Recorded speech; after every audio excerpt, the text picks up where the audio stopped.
सुन के बहुत मजा आया, पर महाराज कथा श्रवण करने से मजा नहीं आता। कथा श्रवण करने से आनंद आना चाहिए।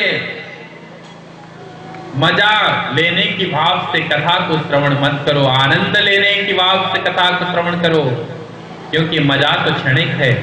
मैंने पूर्व भी निवेदन किया कि कहीं हाथ में खुजली हो रही है, यहाँ खुजलाया, ये मजा आ गया, पर आनंद नहीं आया। भोजन किया, मजा आया, पर आनंद नहीं आया, क्योंकि मजा क्षणिक है और आनंद शाश्वत है। आनंद कभी नष्ट नहीं होता, आनंद कभी खत्म नहीं होता, पर मजा तो क्षणिक है, अभी है अभी नहीं है, क्या पता। इसी तरह से सुदामा को भी पता नहीं चला कि महाराज कन्हैया के उस महल में रहते रहते 7 दिन व्यतीत हो गए, जैसे कि हमें पता नहीं चल रहा कि रैयाना में रहते रहते 7 दिन आज व्यतीत हो गए। प्रेम से बोले जय श्री कृष्ण। महाराज अब जाने की बारी आ गई, जाने के दिन आ गई। अब सुदामा ने कह दिया कन्हैया ठीक है, अब मैं चलता हूँ, मेरे बच्चे हैं, मेरी पत्नियां मेरी राह देख रही होगी, अब मैं जाना चाहता हूँ। कन्हैया ने कहा ठीक है प्रभु पधारो, पर एक क्षणिक रुको, जो आपने वस्त्र पहना हुआ है मेरा, ये वस्त्र तो कम से कम उतारते जाओ। हाँ? पत्नी ने तो कहा था कि जब द्वारिकाधीश मिलेंगे उनसे कुछ मांग लेना और हमारा कुछ कष्ट मिट जाएगा, पर आज कन्हैया जो वस्त्र पहनने के लिए दिए थे वो वस्त्र भी उतारवा रहे हैं। प्रभु बताना चाहते हैं अरे तू जिस हालत पे यहाँ आया था इस धरती पर, उसी हालत पे यहाँ से जाएगा, तेरे पास कुछ नहीं जाने वाला। सुदामा जी को जो अपना वस्त्र पहनवाया गया वो भी उतरवा दिया है गोविंद ने। और सुदामा जी थोड़े आगे अब जाने के लिए उद्यत हुए और थोड़े आगे पहुंचे।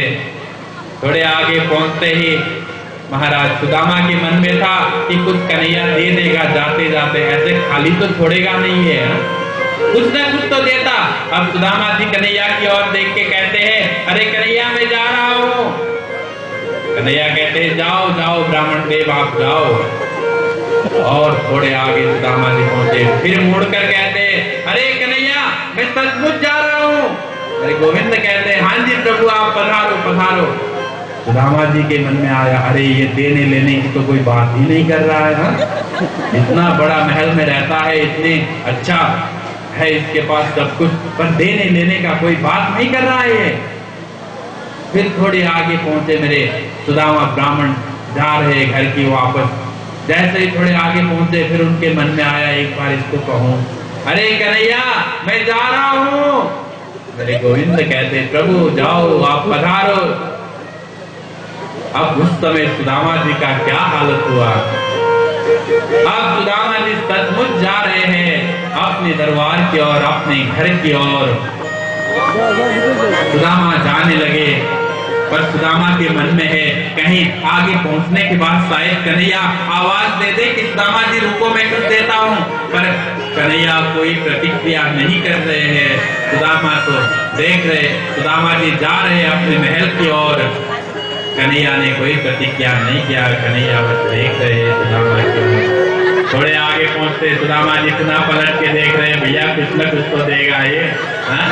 पर कन्हैया देने की नाम कुछ ले ही नहीं रहे, कन्हैया कुछ देना ही नहीं चाहते। कन्हैया ने तो पूर्व ही स्पष्ट कर दिया भैया जिसके साथ आए थे, जैसे नग्न अवस्था में तुम आए थे, अब भैया यहाँ से जाओगे भी नग्न नहीं, कुछ नहीं ले जाओगे। ये प्रतिक्रिया कर रहे सुदामा जी महाराज उसी तरह से जैसे आगे की ओर पहुंचे हैं। जैसे ही अपने उस महल में उस अपनी झोपड़ी पर सुदामा जी पहुंचे, उस झोपड़ी पर पहुंचने पर